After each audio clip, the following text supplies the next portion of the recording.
বাংলাদেশের রোগীদের স্বল্প খরচে উন্নত মানের সেবা প্রদানের আগ্রহ প্রকাশ করেছে ব্যাংককের বিএনএইচ হাসপাতাল।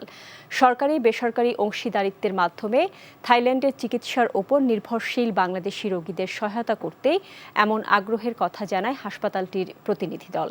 হাসপাতালের সহকারী পরিচালক ডাক্তার আপিচাই চাইয়া রোজের নেতৃত্বে ঊর্ধ্বতন কর্মকর্তারা আজ ঢাকায় প্রধানমন্ত্রীর বিশেষ উপদেষ্টা ডক্টর এম ফরিদুল ইসলামের সঙ্গে সাক্ষাৎ করেন। এ সময় উপস্থিত ছিলেন বিএনএইচ এর স্পাইন স্পেশালিস্ট ডাক্তার আর্থিত হং ফানিত, ওভারসিজ মার্কেটিং বিভাগের ম্যানেজার জারেনিয়া জিউজিন্দা এবং ASEAN marketing executive Nguyen Thi Hung Giang, সহযোগিতা প্রকল্পের প্রধান প্রস্তাবক ফ্লাই মেডির প্রধান নির্বাহী কর্মকর্তা এবং বিএনএইচ এর বাংলাদেশ পরামর্শক সামিউল হাসান আন্তুও।